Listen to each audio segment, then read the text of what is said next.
मुच्यते। पूर्णस्य पूर्णमादाय पूर्णमेवावशिष्यते।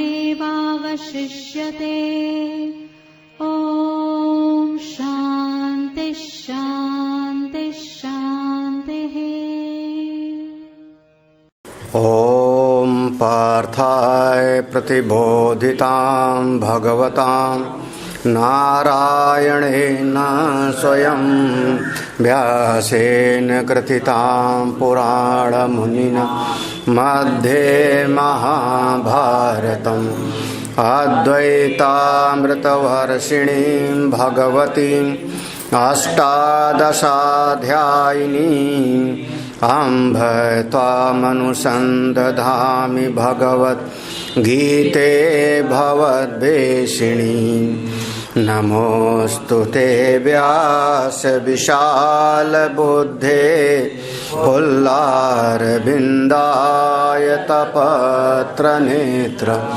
येन त्वया भारततैलपूर्ण प्रज्वालितो ज्ञानमय प्रदीप। प्रपन्नपारिजाताय स्तोत्रवेत्रे कपालये ज्ञानमुद्राय कृष्णाय गीतामृतदुहे नमः। सर्वोपनिषदो गावो दोग्धा गोपालनन्दनः। पार्थो वत्स सुधीर्भोक्ता दुग्धं गीतामृतं महत्। वसुदेवसुतं देवं कंसचाणूरमर्दनं देवकी परमानन्दं कृष्णं वन्दे जगद्गुरुम्। भीष्मद्रोणतटा जयद्रथजला गान्धारनीलोत्पला शल्यग्राहवती कृपेण वहनी कर्णेन वेलाकुला। अश्वत्थाम विकर्णघोरमकरा दुर्योधनावर्तिनी सोत्तीर्णा खलु पाण्डवै कैवर्तका केशवः। पाराशर्यवचा सरोजममलं गीतार्थगन्धोत्कटं नानाख्यानककेसरं हरिकथा सम्बोधना बोधितं। लोके सज्जनषट्पदैर्हरः पेपीयमानं मुदा भूयाद् भारतपङ्कजं कलिमल प्रध्वंसिना श्रेयसे। मूकं करोति वाचालं पङ्गुं लङ्घयते गिरिं। यत्कृपातमहं वन्दे परमानन्दमाधवम्। यं ब्रह्मा वरुणेन्द्ररुद्रमरुतः स्तुवन्ति दिव्यैस्तवैः वेदैः साङ्गपदक्रमोपनिषदैः गायन्ति यं साम्। ध्यानावस्थिततद्गतेन मनसा पश्यन्ति यं योगिनो यस्यान्तं न विदुसुरासुरगणाः। देवाय तस्मै नमः। श्रीभगवानुवाच इमं विवस्वते योगम् प्रोक्तवानहमव्ययम् विवस्वान्मनवे प्राह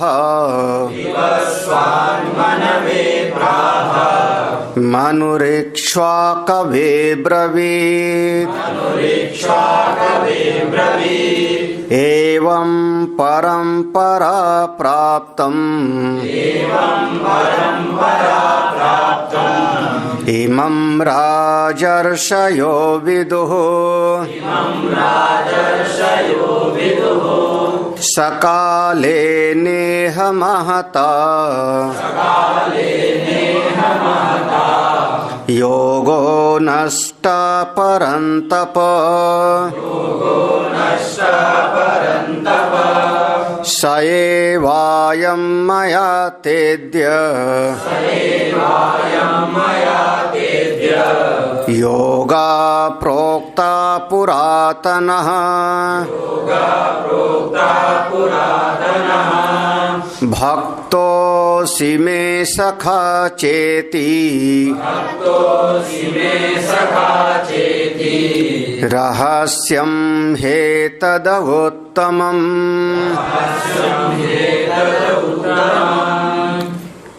प्रातःस्मरणीय परम पूज्य श्रोत्रिय ब्रह्मनिष्ठ आचार्य महामंडलेश्वर स्वामी प्रेमपुरी जी महाराज को वंदन नमन। समुपस्थित सभी आत्मस्वरूप संतजन भक्तजन, गीता चिंतन माला के अंतर्गत श्रीमद् भगवद गीता का चतुर्थ अध्याय हम लोगों का विचारणीय विषय है।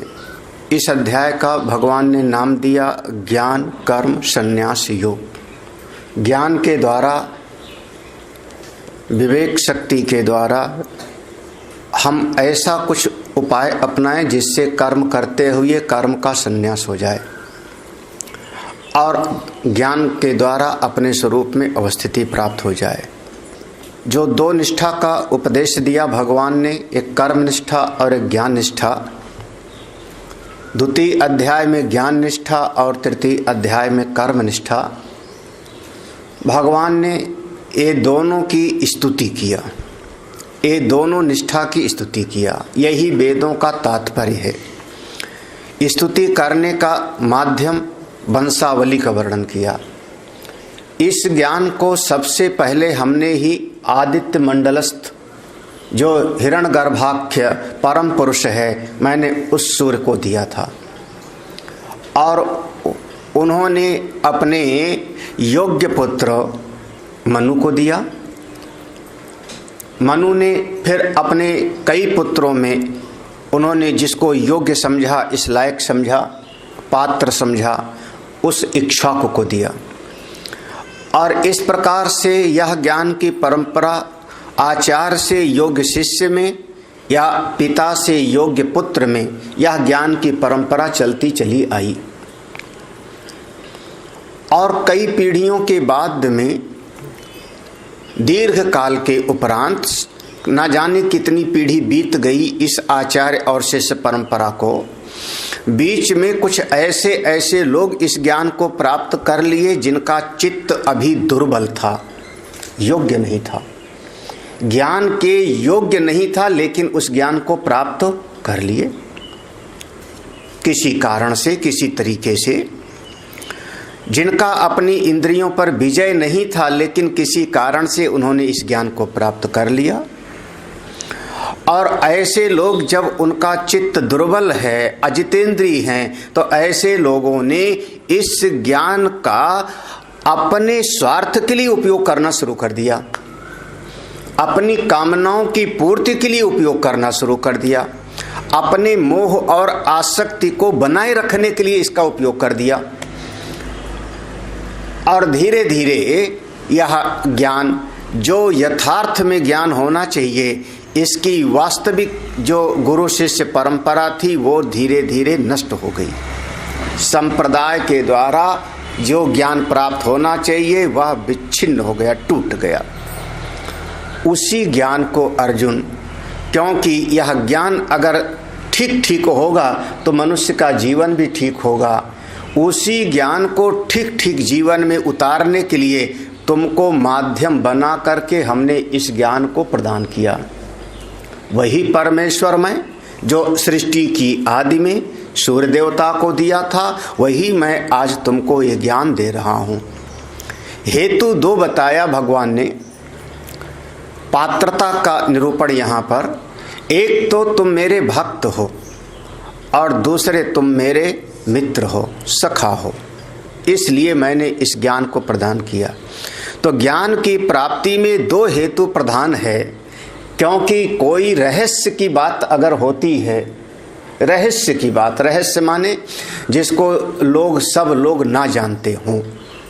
रहस्य मतलब यही होता है कि जो 4 कानों के अलावा 6 कान में ना हो, उसी को हम लोग रहस्य कहते हैं। और कोई चाणक्य नीति कहती है कि कोई बात अगर 4 कान से 6 कान में पहुंच गया तो अब वो रहस्य नहीं रहा, वह सबको पता लग गया। हाँ, क्योंकि एक हमने सुना, 2 कान मेरे, 2 कान जिसको बताया वो 4 कान हो गए, काफी है, अभी रहस्य है। लेकिन अगर वो तीसरे को जाके किसी एक को भी बता दिया तो 6 कान हो गए, अब वो रहस्य की बात नहीं रही। यह ब्रह्म विद्या बिल्कुल केवल गुरु और शिष्य के बीच की थी। जन सामान्य में इसका कोई माइक लगा के सुनाने की परंपरा तो पहले नहीं थी। पहले के समय में ऐसी परंपरा नहीं थी कि हम माइक लगा के सुनाएं या बड़ा प्रचार करके सुनाएं। ये महापुरुषों की करुणा है। पूज्य गुरुदेव कहते थे कि हम इस ज्ञान को सुनाते हैं, जो पात्र होगा वही ग्रहण कर पाएगा, और जो पात्र नहीं होगा सुन के भी उसको ये बात समझ में ही आएगी नहीं, उसके सिर के ऊपर से गुजर जाएगी बात। हाँ। तो इस रहस्यमय ज्ञान को मैंने तुमको दिया। यहाँ तक हमने कल श्रवण किया था। भगवता विप्रतिषिद्धम उक्तम इति मा भूत कस्यचित् बुद्धि इत परिहारार्थम चौद्यम इव कुर्वन्। भगवान देखो, ये अगला जो श्लोक है उसकी एक संगति है। भगवता, भगवान ने जो बात कही, भगवान के द्वारा कही गई बात, विप्रतिषिद्धम उक्तम, विपरीत ना हो जावे, विरोधाभासी ना हो जावे। हाँ, माँ भूत, विरोधाभासी ना हो जावे। क्या चीज? इस बात को अर्जुन समझता है। भगवान ने कहा कि हमने पहले सूर्य देवता को दिया था, आज भगवान यहाँ मेरे रथ पर सारथी बनकर के बैठे हैं। हमारा और इनका जो वय है, आयु लगभग समान है। मथुरा में कारागृह में इनका जन्म हुआ और भगवान ने यहाँ पर कहा कि मैंने इस ज्ञान को सूर्य को दिया। तो इस बात को कोई सुन करके ऐसा न समझ लेवे कि भगवान विरोधी बात करते हैं। अर्जुन के मन में संशय नहीं है। इस सिद्धांत को अगर समझो तो कस्यचित् बुद्धि, किसी अन्य की बुद्धि में, अर्जुन के मन में संशय नहीं है। क्यों? क्योंकि अर्जुन को भगवान ने खुद कहा कि ये मेरा भक्त है और भक्ति का स्वरूप है परम प्रेम। सातु अस्मिन् परम प्रेम रूपा, वो भक्ति का मूल स्वरूप है। तो जिससे प्रेम होता है वहां संशय की गुंजाइश होती नहीं।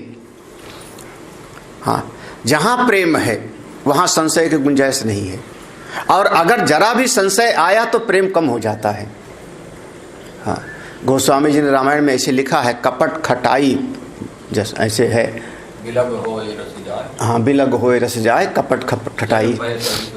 हाँ, ओ ये गोस्वामी जी ने रामायण में, हाँ, रामायण में ऐसा वर्णन किया है कि पानी भी दूध के साथ जब मिलता है तो दूध के भाव बिकता है, ऐसा वर्णन किया है। और संभवतः अयोध्या कांड का प्रसंग है, अयोध्या कांड का प्रसंग है, कैकेयी और मंथरा के प्रसंग में। तो अगर पानी को दूध में मिला दिया तो पानी भी दूध के भाव बिकता है। देखो प्रीत की रीति भली, ये प्रीत की रीति है। मिल गया और दूध के भाव बिकता है। लेकिन जरा सा उसमें नींबू निचोड़ दो आप, थोड़ा सा उसमें खटाई डाल दिया तो वो पूरा का पूरा फट जाएगा, बिल्कुल फट जा। हाँ, दूध अलग पानी अलग, फट गया। और यहां तक कि अब वो न पानी रहा न दूध रहा, दोनों का रस खराब हो गया। पानी का रस भी नहीं मिलेगा और दूध का रस भी नहीं मिलेगा। ये है संशय रूपी कपट। अगर संशय आएगा, संशय आत्मा विनश्यति, भगवान ने साफ साफ कहा है। तो जिससे प्रेम है, जहां पर प्रेम है वहां पर संशय की गुंजाइश नहीं होती। अर्जुन के मन में कोई संशय नहीं, क्योंकि अर्जुन भगवान का भक्त है। भगवान जो कहते हैं सो सही, जो कहते हैं। हाँ, यही प्रेम और श्रद्धा का यही स्वरूप है। हाँ, अगर हमारी जैसे कहते श्रद्धावान लभते ज्ञानम, आगे आएगा। अगर गुरुदेव ने कहा कि सूर्य देवता पश्चिम से उगे, हाँ, तो शिष्य कहेगा महाराज आज सवेरे आप भांग तो नहीं खाए थे, हाँ, नींद तो ठीक से आई थी, आपको चक्कर तो नहीं आ रहा है। सूर्य देवता पश्चिम से तो नहीं, हमेशा पूरब से ही उगते हैं ना। वो जो चित्त के भीतर जैसा कहा गया वैसा स्वीकार करने का हिम्मत नहीं होती, तो बीच में आया कौन? अपनी अक्ल आई। गुरु और शिष्य के संवाद के बीच में अपनी बुद्धि आई ना। और आपकी बुद्धि ज्ञानी है कि अज्ञानी? आपकी बुद्धि में जितनी समझ है, अगर गुरु और शिष्य के संवाद के बीच में हमारी बुद्धि आके आ गई, तो आपकी बुद्धि को एक शब्द में कहो ज्ञानी है कि अज्ञानी? अगर आपकी बुद्धि ज्ञानी है तो फिर गुरु के पास आने की जरूरत क्या है? आप तो मुक्त हो। और अज्ञानी है तो फिर आप तर्क क्यों कर रहे हो? फिर अज्ञान की बात यहां क्यों लगा रहे हो? नहीं, कोशिश करना समझने का। गुरुदेव ने कोई ऐसी बात कह दी कि यह सृष्टि इस प्रकार से बनी, यह सृष्टि ऐसे बनी, हाँ, ये परमेश्वर की जो है कल्पना मात्र से बनी। हमने कहा कैसे, ऐसे कैसे हो सकता है? तो समझने के लिए अगर जिज्ञासु भाव से है तो एक अलग चीज है, लेकिन अगर हमारी बुद्धि ने वहां कुतर्क किया तो समझना कि वहां थोड़ा प्रेम और श्रद्धा की कमी हो गई, वहां कमी हो गई। कल हमने शाम को एक बात कही, ये जो भगवान ने कहा सखा चा इति, तो मेरे भक्त हो, तो अर्जुन की दृष्टि से भक्त हैं और भगवान की दृष्टि से सखा। हाँ, छोटा बड़े को मित्र ना समझे। हाँ, ये कल हमने इस पर कहा। छोटा व्यक्ति है, एक बच्चा है, और बच्चा अपने दादा को मित्र समझने लगे, आइए मित्र बैठ करके हुक्का पीते हैं, अशोभनीय हो जाएगा। बड़ा अगर बच्चे को कहता है अरे तुम तो मेरे अपने मित्र जैसे हो, उसकी अपनी मौज है, तो बड़ा छोटे को मित्रवत समझ सकता है, लेकिन छोटा बड़े को मित्र नहीं समझ सकता। उसकी अक्ल, उसका विवेक, उसकी आयु, उसकी परिस्थितियां, अनेक चीज निर्भर करती। छोटा तो बड़े पर श्रद्धा रखेगा, विश्वास रखेगा, वहां मित्रवत व्यवहार नहीं होता, वहां मित्रवत व्यवहार नहीं होता। मित्रवत व्यवहार बड़ा करे अपनी जगह पर है, उसकी अपनी महिमा है। तुम मेरे भक्त हो, जीव की दृष्टि से भक्त हो, और ईश्वर की दृष्टि से तुम मेरे मित्र। ये दोनों को द्वासुपर्णा सयुजा सखाया समानम वृक्षम परिशस्व जाते।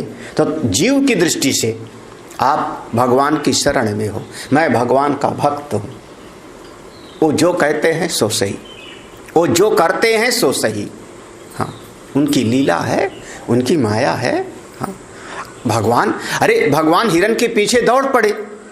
हाँ, भगवान को पता था कि नहीं पता था कि ये सोने का नहीं है, ये राक्षस है? हाँ, अगर नहीं पता था तो फिर अज्ञानी, फिर भगवान कैसे? फिर तो जीव हो गए। और पता था तो दौड़े क्यों उसके पीछे? बोले वो भगवान की लीला है, भगवान जो करते हैं हम उसी में आनंदित होते हैं। हम वहां पर, वो पीछे छुपके क्यों मारे? उनकी मौज है। हाँ, उन्होंने कल कहा था हथियार नहीं उठाएंगे, आज उठा लिया। वो नारायण है, कर्तुम शक्यम अकर्तुम शक्यम अन्यथा वा कर्तुम शक्यम। वो कुछ भी कर सकते हैं। हमारी अपनी बुद्धि ईश्वर के ऊपर नहीं चलती। भगवान ऐसा क्यों बोले, भगवान ऐसा क्यों करते हैं, उस पर नहीं चलती हमारी बुद्धि। हमारी बुद्धि इस पर चलती, भगवान ने जो कहा मेरे हित के लिए, उसको मैं अपने जीवन में कैसे लाऊं, इस पर मेरी बुद्धि चलती है। भगवान ने मेरे कल्याण के लिए कुछ न कुछ सोचा होगा, जो कहा है वो मैं करूंगा। कैसे करूं, ये मेरा अपना विषय है, अपना विषय है। भगवता विप्रतिसिद्धम, बहुत सूत्र है। भगवान के वचन के द्वारा किसी के कस्यचित बुद्धि, किसी के बुद्धि में विरोधी बात ना आ जावे। विप्रतिसिद्धम इति परिहारार्थम, इसका निराकरण करने के लिए अर्जुन ने प्रश्न किया। तो अर्जुन के प्रश्न का जो उद्देश्य हो गया यहाँ पर, उसके अपने मन में कोई संशय नहीं है। अर्जुन के प्रश्न का उद्देश्य है कि अगर कोई इस गीता का श्रवण करे तो उसके बुद्धि में संशय न आवे। अन्य के लिए प्रश्न है, अपने लिए कोई संशय नहीं। अपने चित्त में तो इतनी श्रद्धा है, भगवान जो कहते हैं सोई सही, जो करते हैं सोई सही। प्रश्न पढ़ते हैं। अर्जुन उवाच अपरं भवतो जन्म परं जन्म विवस्वतः कथमेतद्विजानीयाम्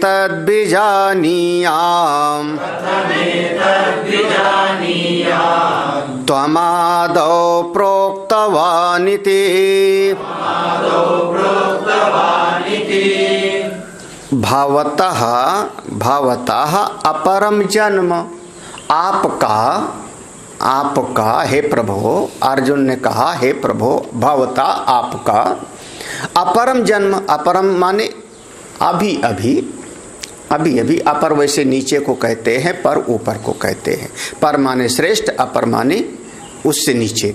तो आपका जन्म तो अभी अभी हुआ। और भागवत में तो बहुत प्रसिद्ध है, हमने भी सुनी है और भी सबने सुना है कि वहाँ पर कारागृह में देवकी और वसुदेव कारागृह में थे, वहाँ पर आपका जन्म हुआ। फिर वहाँ से आप गोकुल गए, वहाँ लीला किए, फिर मथुरा आए, जरासंध का जो है आक्रमण हुआ, उससे फिर भाग करके द्वारका आए। तो आपका तो अभी अभी सब हुआ है। अपरम भवतो जन्म। और ये जिनको कहा कि मैंने उनको ज्ञान दिया है सबसे पहले सूर्य देवता का, वो परम जन्म विवस्वता, वो तो सृष्टि के प्रारंभ में हुए हैं। वैवस्वत सूर्य देवता जो आदित्य मंडलस्थ हिरण गर्भाग के पुरुष है, वो तो सृष्टि के प्रारंभ में हुए हैं। सर्गादो, सृष्टि के प्रारंभ में। अब यहाँ पर एक शब्द इतना ध्यान रखना, ये जो अर्जुन ने यहाँ पर सामने बात रखी है, यहाँ पर दो दृष्टि का भेद है। जब किसी की दृष्टि देह पर हो जाएगी तो उसकी दृष्टि में ऐसा प्रश्न होगा। उसकी दृष्टि ये शरीर पर दिखाई पड़ रहा है, ये शरीर यहाँ जन्म हुआ, ये शरीर ऐसे ऐसे पला बढ़ा, ये शरीर यहाँ पर विद्या आदि को प्राप्त किया, ये शरीर इतनी आयु वाला है। तो जब जिसकी देहात्म बुद्धि होगी तो वो खुद को भी देह से अपना युक्त समझेगा, तो दूसरे को भी देह से युक्त ही समझेगा। यथा दृष्टि तथा सृष्टि। तो जब अपने शरीर से ज्यादा वो जुड़ा होगा, देहात्म बुद्धि वाला होगा, तो वो अन्य को भी देह ही समझेगा। अगर किसी ने इस देह के भीतर अपने उस जीव को समझा, देह और जीव दोनों को शक्ति देने वाला अधिष्ठान उस पर ब्रह्म को समझा, तो उसकी दृष्टि में सब कुछ ब्रह्ममय हो जाएगा। जिस अवस्था में हम खड़े होंगे, हमारी जैसी समझ होगी, उसी के अनुरूप हमारी दृष्टि भी हो जाती है। तो जो ऐसी बात मान लो, संसार में कोई ऐसा प्रश्न करेगा, इसका मतलब कि उसकी स्थिति कहाँ पर है? देह में। उस शरीर को ही अपना समझ रहा है। तो जैसे मैं शरीर वाला हूं, ऐसे शरीर वाले तो तुम भी हो। तो जैसे मेरे शरीर का जन्म हुआ, ऐसे तुम्हारे भी शरीर का जन्म हुआ। सूर्य देवता तो बहुत पहले के हैं, तो कैसे कथम एतद बीजानिया, एतद कथम बीजानिया, इस बात को हम कैसे समझें? इस बात को, एतद, इस बात को कथम, कैसे हम समझें कि त्वम आदो प्रोक्तवान, कि आपने, त्वम माने आप, आदो सृष्टि के आदि में इस ज्ञान को सूर्य देवता को आपने दिया था। इस बात को हम कैसे समझें? ये बात थोड़ा युक्ति संगत हमको नहीं लगी। कारण क्या? यहाँ प्रश्न किसका है? देहात्म बुद्धि के धरातल पर आके है। तत्व की दृष्टि से प्रश्न बनता ही नहीं। वहाँ पर तत्व की दृष्टि से ना तो जन्म है और ना ही मृत्यु है, ना तो आना है न जाना है, आदि और अंत है ही नहीं तत्व दृष्टि से। लेकिन यह देह की दृष्टि से है। हम थोड़ा सा भाष्य, थोड़े से शब्द हैं। अपरम अरवाक वसुदेव गृहे भवतो जन्म परम पूर्व सर्गादो जन्म उत्पत्ति विवस्वत आदित्यस्य। करें अपरम माने अरवाक, अरवाक माने अभी अभी, अर्वाचीन अभी अभी। वसुदेव गृहे भवतो जन्म, वसुदेव और देवकी के घर में आपका जन्म हुआ। और परम पूर्व सर्गादो जन्म उत्पत्ति विवस्वत, वह जो वैवस्वत आदित्य है उनका सर्गादौ सृष्टि के प्रारंभ में सबसे पहले उनका जन्म हुआ। तो आपका जन्म अभी हुआ और सूर्य देवता का जन्म बहुत सृष्टि के प्रारंभ में हुआ, सर्गादौ सृष्टि के प्रारंभ में हुआ। तो तात कथम एतद बीजानीयाम, तो इस बात को हम कैसे समझें? तातो यह जो प्रसंग है आपका कथम एतद, इसको हम कैसे समझें? क्यों? अविरुद्धार्थतया यह त्वम एव आदौ प्रोक्तवान इमम योगम। अविरुद्धार्थतया माने इसको मैं ठीक ठीक कैसे समझूं? समस्त विरोधाभासों का निराकरण करके कैसे समझूं? अविरुद्धार्थ माने विरोधाभास ना होवे। हाँ, विरोधाभास ना होवे, इसकी संगति कैसे लगेगी?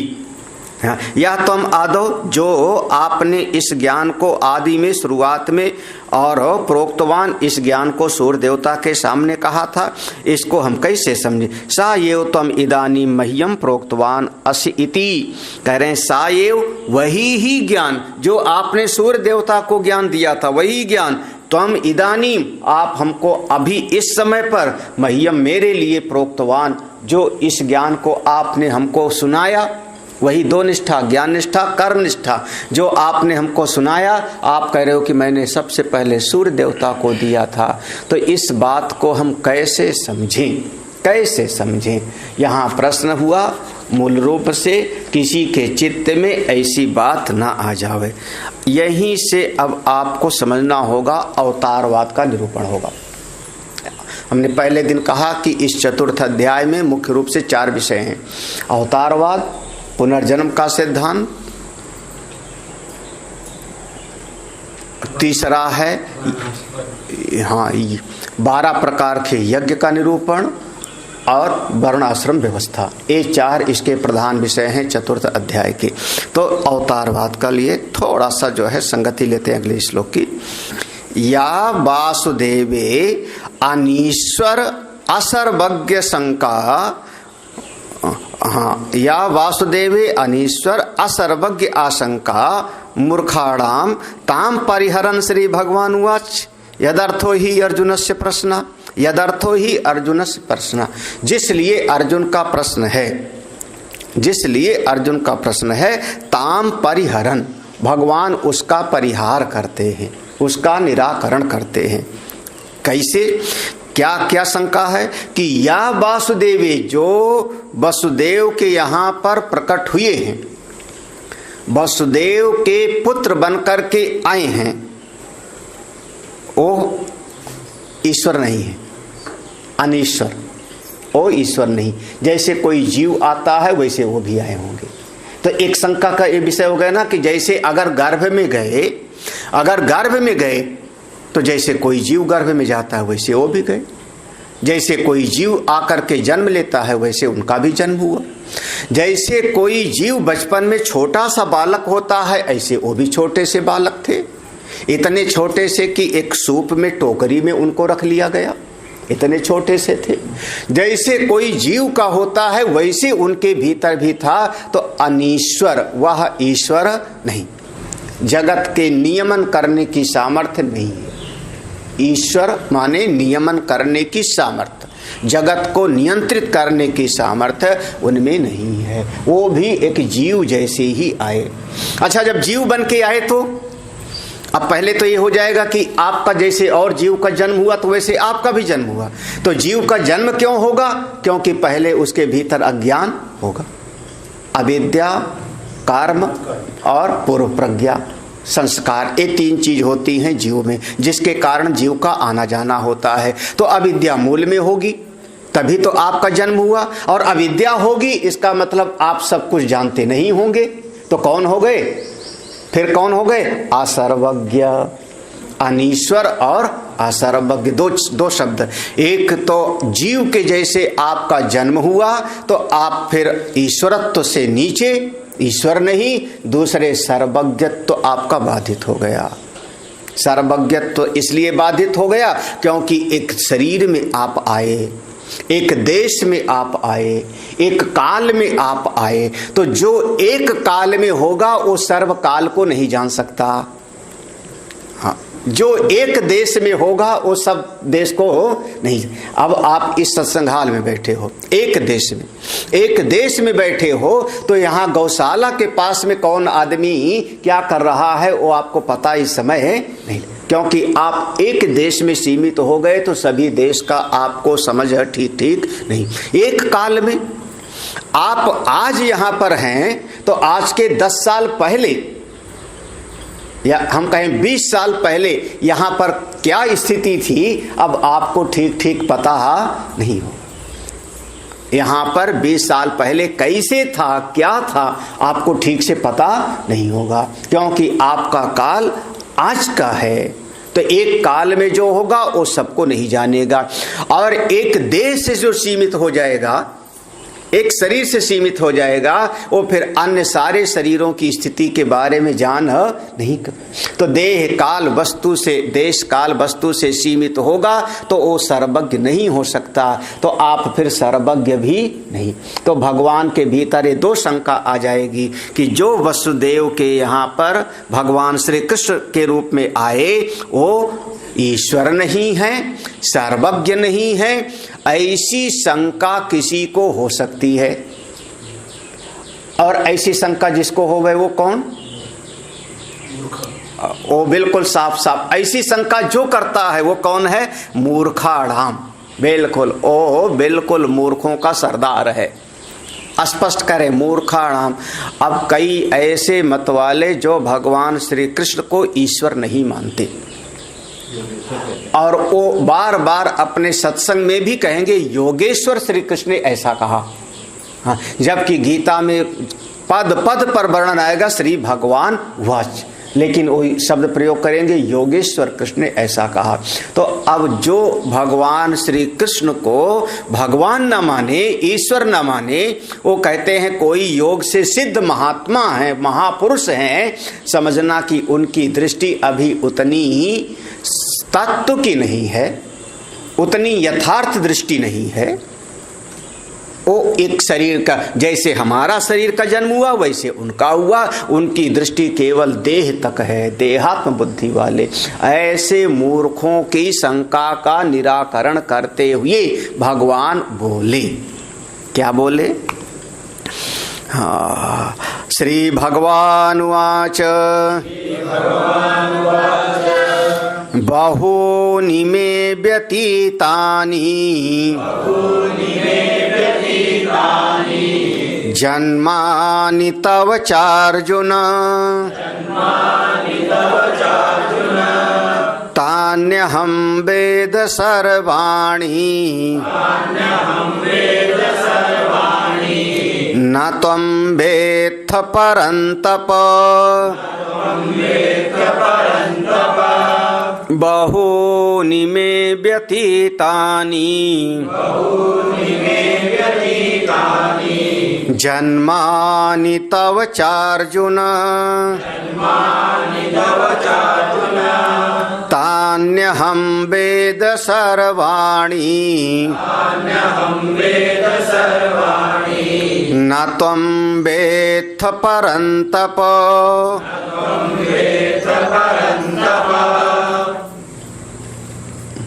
इस श्लोक का पहले अर्थ समझें। मैं बहूनि जन्मानि व्यतीतानि, मेरा अर्जुन, हे अर्जुन, मेरा बहूनि जन्मानि, एक नहीं कई कई मेरे जन्म, व्यतीतानि माने व्यतीत हो चुके हैं। हाँ, इसका मतलब यही अवतारवाद है, यही अवतारवाद है। हमारा कोई एक ही नहीं, अब कहीं पर 10 भगवान के मुख्य अवतार का वर्णन आता है। फिर भगवान के 23 अवतार हो चुके हैं और 24वां अवतार आगे होगा। और शिव पुराण में तो ऐसा वर्णन आएगा कि भगवान के एक नहीं, शतरुद्र संहिता, शतरुद्र संहिता एक भाग है, उसका नाम है 100 रुद्र। फिर एक पार्ट है उसका नाम है कोटि रुद्र संहिता। कौन है भगवान शिव? करोड़ है।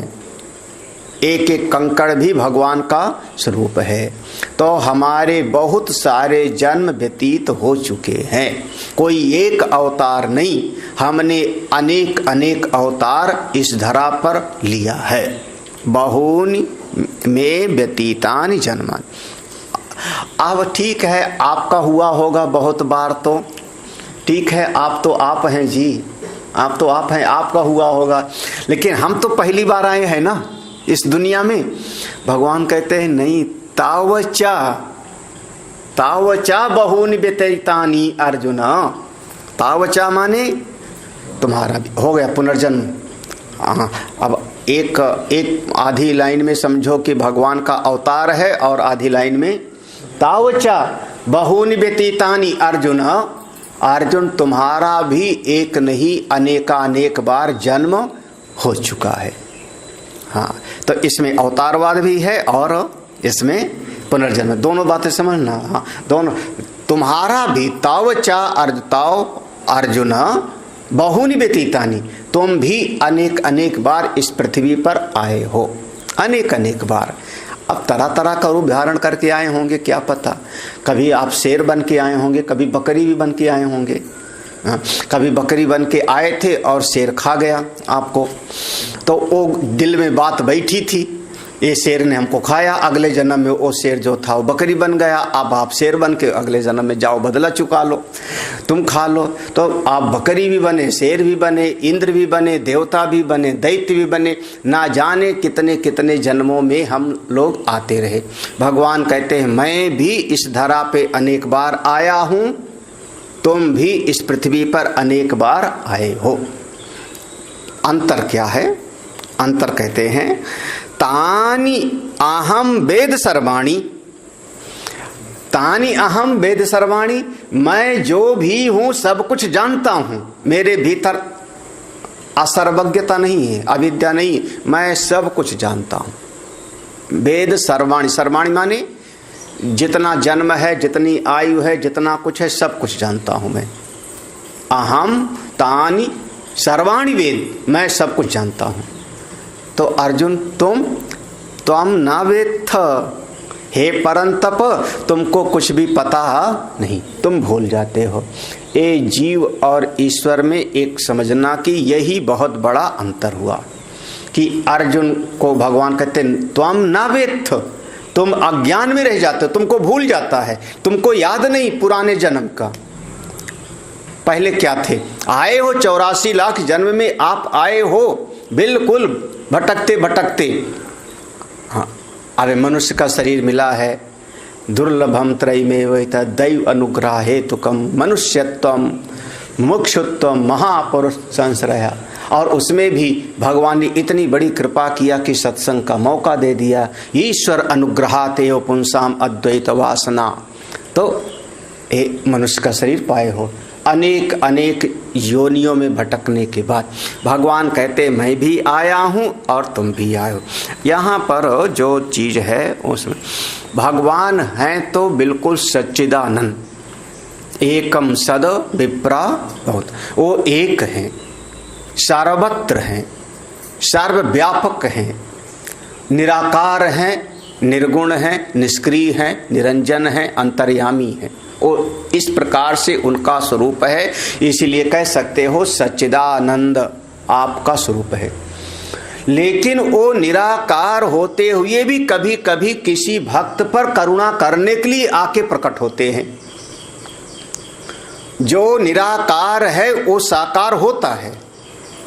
कब किसी भक्त ने प्रार्थना किया कि हमको आपको इस रूप में देखना है, हाँ, इसका नाम होगा अर्चा अवतार। भगवान के अवतार के बहुत सारे भेद हैं। अर्चा अवतार, अर्चा अवतार कौन सा माना जाएगा? अर्चा अवतार जैसे किसी ने प्रार्थना किया, कोई एक घुस्मा नाम की एक देवी है, उसने भगवान शंकर जी से कहा कि आप यहीं पर स्थापित हो जाओ और यहीं पर स्थापित होकर के यहाँ आप वास करिए और जो भक्त आवे उनकी सबकी कामना को आप पूरा। तो उनकी अर्चा के द्वारा भगवान आ गए, तो नाम हो गया भगवान का अर्चा अवतार। क्यों? क्योंकि वहाँ पर भगवान किसी ने प्रार्थना किया, आप भगवान भगवान नारायण के 24 अवतारों में से विचार कर लो। हाँ, आवेश अवतार होगा। तो अर्चा अवतार में किसी भक्त ने प्रार्थना किया, प्रभु हम आपको इस रूप में देखना चाहते हैं, हम आपको ऐसे ही जानना चाहते हैं, ऐसे ही आपको पाना चाहते हैं। हमारा मन है कि आपको मैं छूऊं। हमारा मन है, आप निराकार को कैसे छुओगे? जो नित्य है, सर्वत्र है, सर्वव्यापक है, उससे आप कैसे हम प्रेम करें? हमारा मन है कि आप एक रूप में आ जाओ तो जिससे मैं आपको भोजन कराऊं, आपको मैं पंखा करूं, आपको मैं आपके साथ में क्रीड़ा करूं। यही तो प्रश्न होगा ना कि आप मेरे पुत्र बन करके आओ।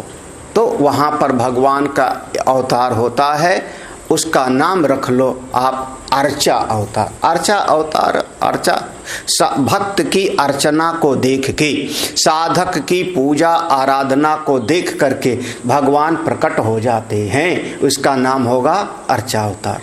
वो निराकार से साकार हो जाते हैं भक्त की भावना के अनुरूप। हाँ, जाकी रही भावना जैसी, प्रभु मूर्ति देखी तिन ते।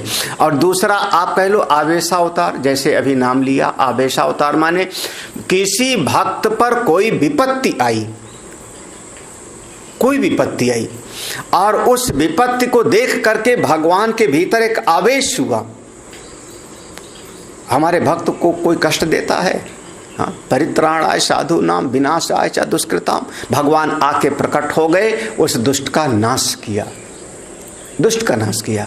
लेकिन अब उनसे कोई प्रेम वगैरह नहीं कर सकता। हाँ, उनका रूप ऐसा है, आवेश है ना, आवेश अवतार, भीतर उनका भयंकर स्वरूप है। यहाँ लक्ष्मी भी जाती है तो भी नरसिंह भगवान उनको गर्जना करके दौड़ पड़ते। आवेश अवतार। परशुराम जी का अवतार आवेश अवतार मान लो। परशुराम जी का अवतार, नरसिंह अवतार, ये दोनों अवतार आपको आवेशा अवतार के अंतर्गत मान लो।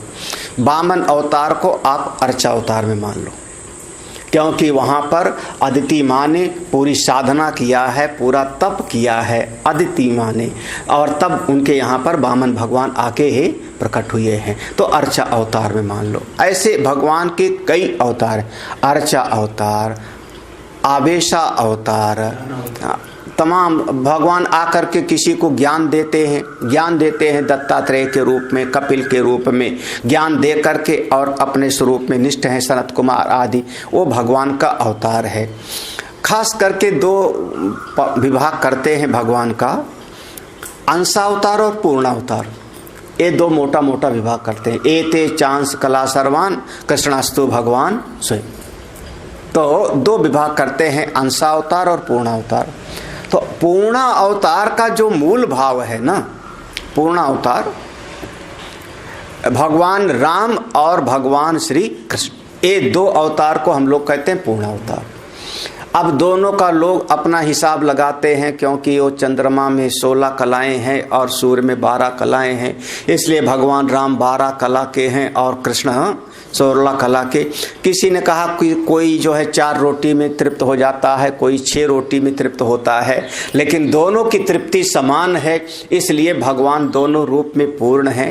ये तरह तरह के लोग अपना चर्चा करते हैं, लेकिन अंशावतार और पूर्णावतार का एक मूल भेद समझ लें कि अंशावतार में भगवान जीवन के किसी एक अंश की लीला करते हैं, किसी एक पार्ट की लीला करके उपदेश करते हैं और अंतर्ध्यान हो जाते हैं। पूर्ण अवतार में भगवान हमारे जीवन के जितने पहलू हो सकते हैं सबको अपने जीवन में जिया है। हाँ, हमारे जीवन के, जैसे मेरा जन्म हुआ तो मेरे जीवन के जितने प्रसंग हो सकते हैं मेरे जीवन में, वो सारा का सारा प्रसंग भगवान के जीवन में आया होगा, तो इसका नाम हो गया पूर्ण अवतार। एक एक प्रसंग को आप भगवान के जीवन में ढाल के देख लो। जैसे मेरा जन्म हुआ, भगवान ने वैसी लीला किया जन्म की। जैसे हमने बचपन में क्रीड़ा की, भगवान ने वैसे जीवन में क्रीड़ा की। जैसे हमारे संस्कार हुए होंगे भगवान ने वैसा संस्कार कराया। जैसे हम विद्या पढ़ने के लिए गए भगवान भी विद्या पढ़ने के लिए गए। जैसे हमको किसी से लड़ाई झगड़ा करने को हो जाता है भगवान का भी किसी से शत्रु भाव पैदा हुआ, लड़ाई झगड़ा हुआ। जैसे हमारा शादी विवाह हुआ भगवान का भी शादी विवाह हुआ। जैसे हमारे बाल बच्चे हुए वैसे भगवान के भी बाल बच्चे हुए। जैसे हमको दुनिया में रोना गाना पड़ता है वैसे बीच में कभी भगवान भी रोए और कभी प्रसन्न हुए। हमारे जीवन के समस्त पहलुओं को जो भगवान जी करके दिखावे उनका नाम हो गया पूर्ण अवतार।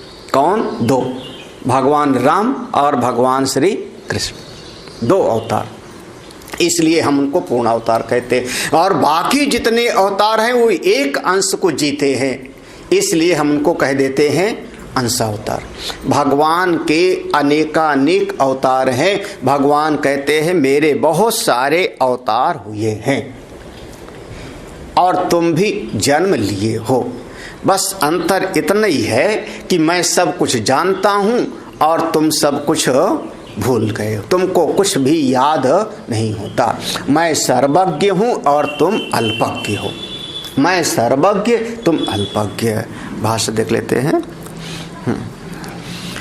बहूनि में मम व्यतीतानि अतिक्रांतानि जन्मानि। बहूनि बहुत सारे, में मम व्यतीतानि माने अतिक्रांतानि, मैंने बहुत सारे जन्मों का अनुभव किया है, अतिक्रमण किया है। अतिक्रांतानि माने अतिक्रमण किया है। कभी 12 का अवतार लिया था वो भी पूरा हो गया। कभी कर्दम का शरीर धारण किया था कपिल भगवान का, वो भी पूरा हो गया। ऐसे अनेक अनेक अवतार लिया, वो सब पूरे किए हैं। ताव चाहे अर्जुन, और तुम्हारा भी अर्जुन, जैसे मेरे वैसे तुम्हारे भी। अंतर क्या है? तानि अहम वेद जाने सर्वाणी। हम अपने समस्त जन्म को जानते हैं, सारे अवतार की बात को हम ठीक ठीक समझते, लेकिन न तुम वेद जानी से, तुम वो सब नहीं जानते हो। अब ये बात तो फिर क्यों? जब आप जानते हो तो हमको भी जानना चाहिए। आप जानते हो तो हमको भी जानना चाहिए।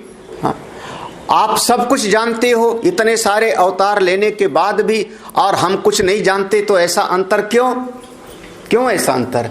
तो भगवान उसका हेतु देते हैं। ये अंतर है धर्म अधर्म आदि प्रतिबद्ध ज्ञान शक्तित्व। इतने में समझ लो, धर्म अधर्म आदि हमारे चित्त में, जो जीव के चित्त में है, ये जीव के अंतःकरण में एक ऐसा धारणाओं का पर्दा पड़ा है, मान्यताओं का पर्दा पड़ा है। ज्ञान शक्ति भीतर ही है। ज्ञान शक्ति जो आपके भीतर है वो कैसा है? प्रतिबद्धत्व। जैसे प्रकाश तो है, लेकिन प्रकाश के सामने एक पर्दा डाल दो, दीवाल आ जावे, दीवाल आ जावे तो उस कमरे का प्रकाश इस कमरे में दिखाई ही नहीं पड़ा। तो प्रकाश को एक दीवाल ने छा दिया, प्रतिबद्ध कर दिया, घेर लिया। ऐसे ज्ञान आपके भीतर है, ज्ञान शक्ति है, लेकिन उस ज्ञान शक्ति पर आवरण पड़ गया। किसका? राग द्वेष का, शुभ अशुभ का, धर्म अधर्म का, मैं मेरे का, शत्रु मित्र का, सुख दुख का। ये जो अंतःकरण में तमाम तरह की धारणाएं बन गई ना, मैं सुखी हूं, मैं सुखी हूं, यानी आपका साक्षी भाव छुप गया। मैं दुखी हूं, आपने साक्षी भाव को किनारे कर दिया, ढक गया हो। अब आपका जो शुद्ध स्वरूप है उसका बोध नहीं होगा। मैंने बड़ा पुण्य का काम किया है, 500 लोगों को देखो मैंने दवाई खिलाई। अब आपने धर्म का कार्य किया, वो धर्म बुद्धि से आपके भीतर का जो शुद्ध ज्ञान है वह छुप गया। मैंने ऐसी गलती कर दिया, अपराध हो गया। ये जो अधर्म बुद्धि है उससे आपके भीतर का ही वो तत्वबोध वो ढक गया। अंतःकरण में जितनी वृत्ति आती जाती है वो सारी वृत्ति आपके स्वरूप को ढकने का काम करती है। हाँ, इसीलिए कहते हैं ना, निर्मल मन जन सो मोहि पावा। निर्मल मन जन सो मोहि कपट छल। निर्मल माने बिल्कुल शुद्ध हो जाओ, आपके चित्त में कोई धारणा ही ना होवे।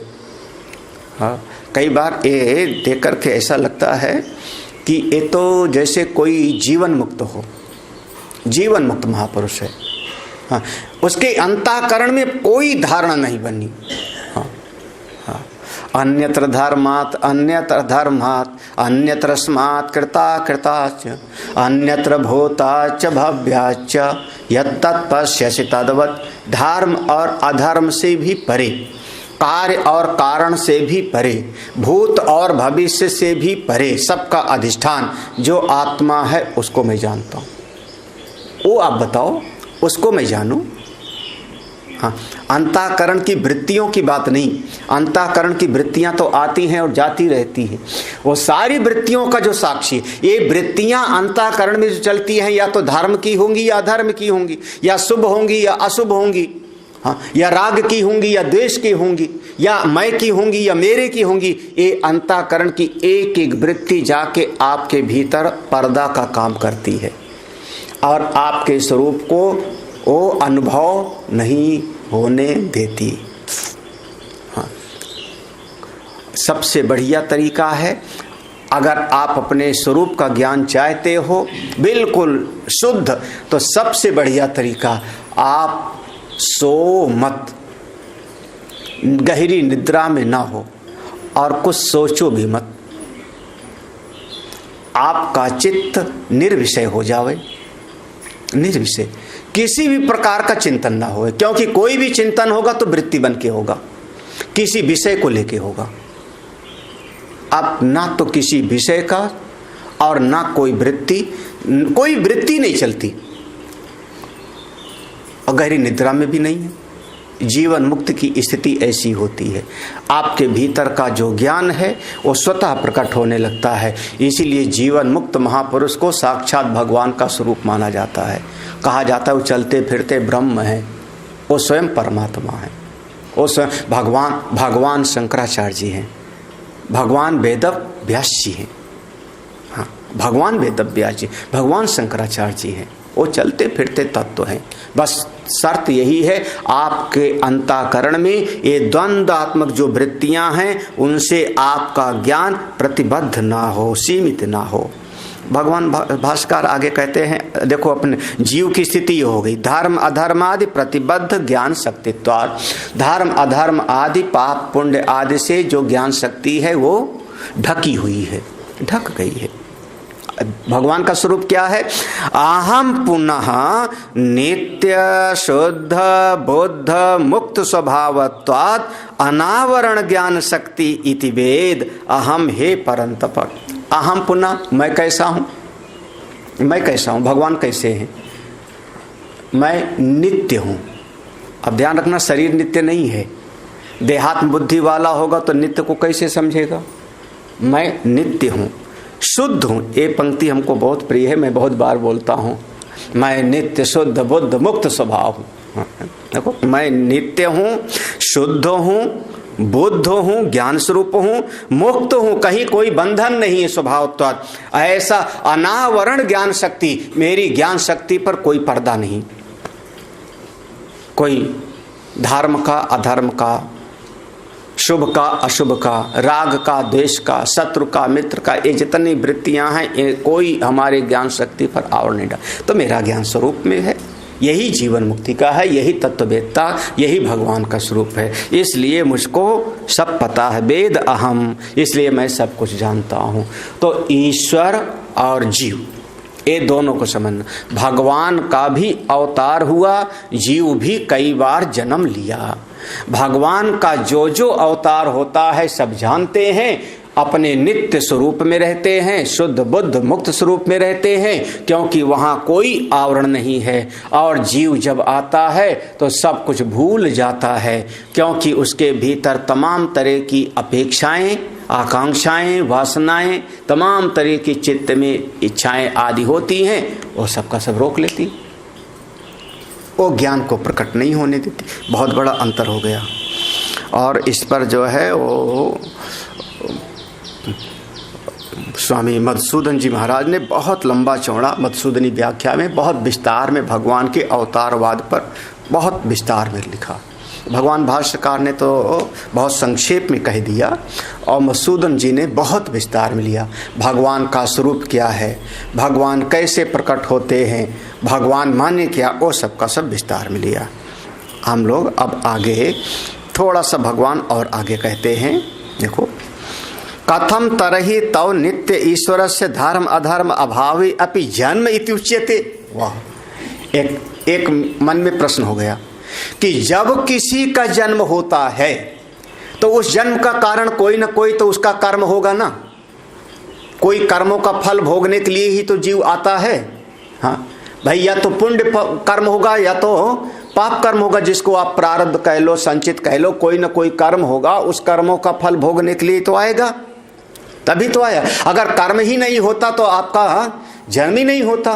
तो कह रहे हैं कि वो भगवान परमेश्वर कथम तरही, तो कैसे, जो नित्य हैं, जो ईश्वर सबके स्वामी हैं, जहां पर ना तो धर्म है ना अधर्म है, ना पाप है ना पुण्य है, ना संचित है ना प्रारब्ध है, वहां कोई कर्मों का समूह है ही नहीं, ना कोई वासना है ना कोई इच्छा है ना अपेक्षा है, तो उनका जन्म क्यों हुआ? हाँ, धर्म अधर्म अभावे अपि जन्म, धर्म अधर्म भी नहीं और आप कहते हो जन्म भी है। भगवान ने कहा ना, बहूनि में व्यतीतानि जन्मानि, मैंने जन्म लिया। तो जन्म लेने का मतलब होता है कि आप किसी कर्म के कारण पैदा हुए होंगे, तो ऐसा तो कुछ है ही नहीं। जब धर्म अधर्म ही नहीं, कर्म ही नहीं, तो आपका जन्म क्यों हुआ? ये बात तो कुछ युक्ति पूर्वक नहीं लग रही है। तो आपका जन्म कैसे होता है? इस बात कथम तरही, तो किस प्रकार से नित्य ईश्वर का धर्म अधर्म के ना होने पर भी कैसे जन्म होता है, भगवान अपनी बात स्वयं कहते हैं। और ये श्लोक थोड़ा सा सूक्ष्म से सूक्ष्म है। अजोऽपि सन्नव्ययात्मा भूतानामीश्वरोऽपि सन् प्रकृतिं स्वामधिष्ठाय सम्भवाम्यात्ममायया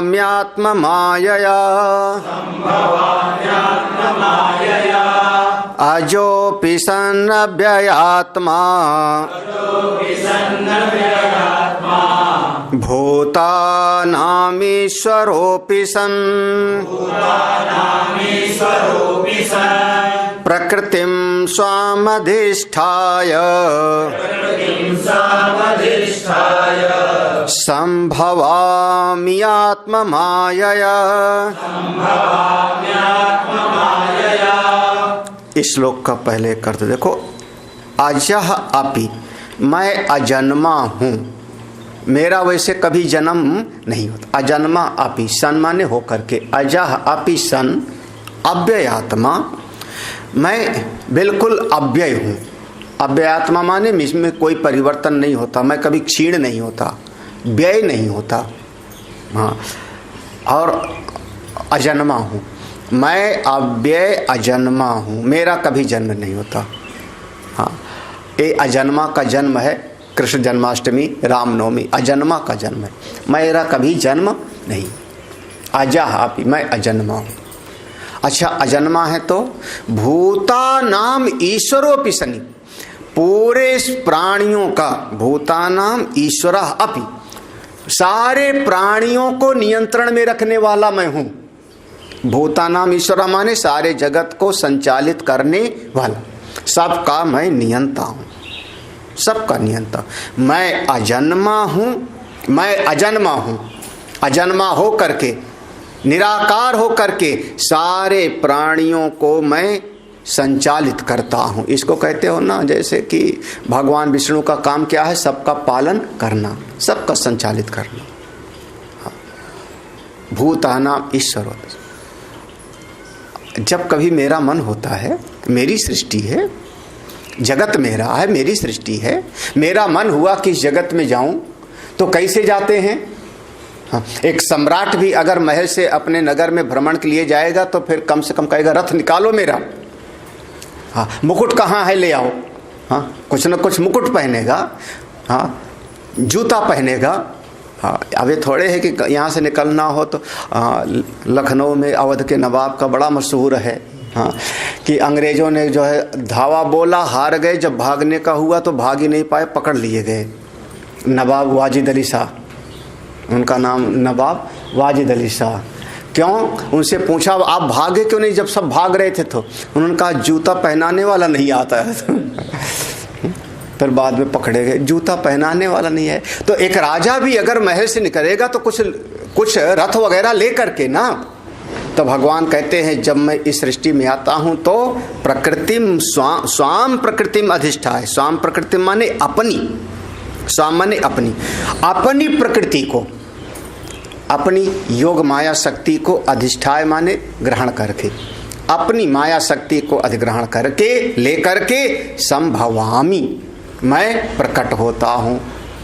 अजह अपि संभवामी, ऐसे लगाओ, अजह अपि अजन्मा हो करके भी मैं संभवामी प्रकट होता हूं। कैसे? आत्म माया या अपनी माया शक्ति से, अपनी योग माया की शक्ति से। मैं हूं वास्तव में अजन्मा, मैं हूं अजन्मा, लेकिन अजन्मा होकर के भी अपनी माया शक्ति का धारण करके मैं इस जगत में जब समझता हूं तब आके प्रकट हो जाता हूं और फिर वैसा लीला करता हूं, वैसा व्यवहार करता हूं सारे जगत का। लोग उसको जो है समाज में हम धर्म की स्थापना करते हैं। हाँ देखो, अजह अपि, अजह शब्द है ना, अजह अपि जन्म रहिता अपि सन। भगवान साफ साफ करे मेरा कोई जन्म नहीं है।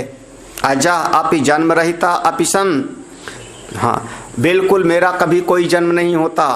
हाँ, अभी ऊपर के श्लोक में भगवान ने कहा था मेरे बहुत सारे जन्म हो चुके हैं, और यहाँ कह रहे हैं जन्म रहिता, मेरा कभी कोई जन्म नहीं। अब दोनों बात में कौन सी बात सही है आपकी? ऊपर के श्लोक में कहा था बहुत सारे जन्म, और नीचे ही आप बदल गए मेरा कोई जन्म नहीं। हाँ, अब दो दृष्टि से, शरीर का जन्म हुआ, शरीर को देखते हो तो हम कहेंगे शरीर का जन्म हुआ, और आत्म दृष्टि से कभी कोई जन्म होता ही नहीं। हाँ, जन्म रहिता अपि सन तथा अव्ययात्मा, इस श्लोक में जो अव्ययात्मा का है उसका अर्थ करते अक्षीण ज्ञान शक्ति स्वभाव अपि सन।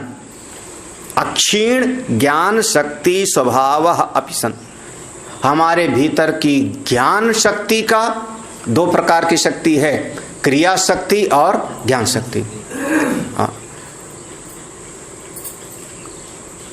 अक्षीण ज्ञान शक्ति कभी कम नहीं होता, कभी कम नहीं होता, ज्यों का त्यों रहता है, अपनी महिमा में रहता है। हाँ हाँ, और उसके साथ ही तथा भूतानाम ब्रह्मादि स्तंभ पर्यंतानाम, हाँ सा भूतानाम का अर्थ किया ब्रह्मा से लेकर के एक जीव क्षुद्र चींटी पर्यंत सबका ईश्वरः ईशनशीलः अपि सन, सारे जगत का मैं नियंता हूँ। मेरे भीतर की ज्ञान शक्ति कभी क्षीण नहीं होती, मैं अजन्मा हूँ और सारे ब्रह्मा से लेके चींटी तक का मैं ईशन करता हूँ, सबको नियंत्रण में रखता हूँ। ऐसा होने पर भी प्रकृतिम स्वाम मम वैष्णवी मायाम त्रिगुणात्मिकाम यस्या बसे सर्वम जगत वर्तते यया मोहितम सत्स्वम आत्मानं वासुदेवम न जानन्ति ताम प्रकृतिम स्वाम। यहाँ तक है। स्वाम माने मेरी ना, तो भगवान कह रहे हैं स्वाम का अर्थ किया। देखो माम वैष्णव, पहले तो ये समझना मेरी शक्ति है, मेरी शक्ति है, वैष्णवी शक्ति है। वैष्णवी माने अरे भगवान विष्णु की शक्ति, दिव्य शक्ति है, इस लौकिक जगत की नहीं है, जिसका नाम क्या है? माया। माया है। कैसे पहचाना जाएगा? त्रिगुणात्मिका, उसके तीन गुण हैं, सत्वगुण, रजोगुण और तम, तीन गुणों के द्वारा पहचानते। और वो करती क्या है? यस्या वसे सर्वम जगत वर्तते, जिसके बस में सारा जगत व्यवहार है, सारे जगत को अपने बस में रख करके व्यवहार करती है। और साथ ही साथ संसार के प्राणी कैसे हैं? यया माने इसी शक्ति के द्वारा मोहितम तत्स्वम, सारा जगत मोहित है, भ्रमित है, तो आत्मानं वासुदेवम न जानाति, आत्मा रूपी वासुदेव भगवान कृष्ण को ये ठीक ठीक जीव नहीं जानता। उसी प्रकृति का ताम प्रकृतिम स्वाम अधिष्ठाय, उसी प्रकृति को मैं धारण करके वशीकृत्य अपने बस में करके संभवामी प्रकट होता हूँ। कैसे? मैं हूँ तो अजन्मा, कैसे प्रकट होता हूँ? तो कहते हैं देहवान इव, हाँ, भवामि जात इव, हाँ, देहवान इव, शरीर के जैसा लगने लगता हूँ, पैदा होने के जात इव, हाँ, लगता है कि जन्म लिया है। कैसे? आत्मनो माया, अपनी माया शक्ति से, न परमार्थ, तो वास्तव में नहीं, संसार में जैसे दिखाई पड़ता है वैसे लोकवत। हम थोड़ा सा इस पर शाम को विचार करेंगे फिर दूसरे समय में। तो ऐसा मेरा स्वरूप है। देखो, मैं अजन्मा होकर के भी दिखाई पड़ता हूँ। पहले श्लोक में था मैं सब कुछ जानता हूँ, अवतार लेकर के भी मैं सब कुछ जानता, मैं सर्वज्ञ हूँ। फिर यहाँ पर कहा मैं अजन्मा हूँ। फिर तीसरा कहा मैं सारे जगत का, ब्रह्मा से लेके चींटी पर्यंत का सबका मैं स्वामी हूँ, सबका मैं स्वामी हूँ, सबको अपने नियंत्रण में रखता हूँ। अपनी माया शक्ति को धारण करके मैं प्रकट हो, यानी कहना क्या चाह रहे हैं कि हमारी एक शक्ति है, माम वैष्णवीं शक्ति, मेरी एक वैष्णवी माया शक्ति है जो तीनों गुणों की स्वामिनी है। उसका आधार लेके मैं आता हूँ, और जब मैं आता हूँ तो लोगों को लगने लगता है हाँ उनका जन्म हुआ, उन्होंने ऐसी लीला किया। हम आगे ओम पूर्णमदः पूर्णमिदं पूर्णात् पूर्णमुदच्यते पूर्णस्य पूर्णमादाय पूर्णमेवावशिष्यते। ओम शांति शांति शांति। हरि ओम। श्री गुरुभ्यो नमः। हरि ओम।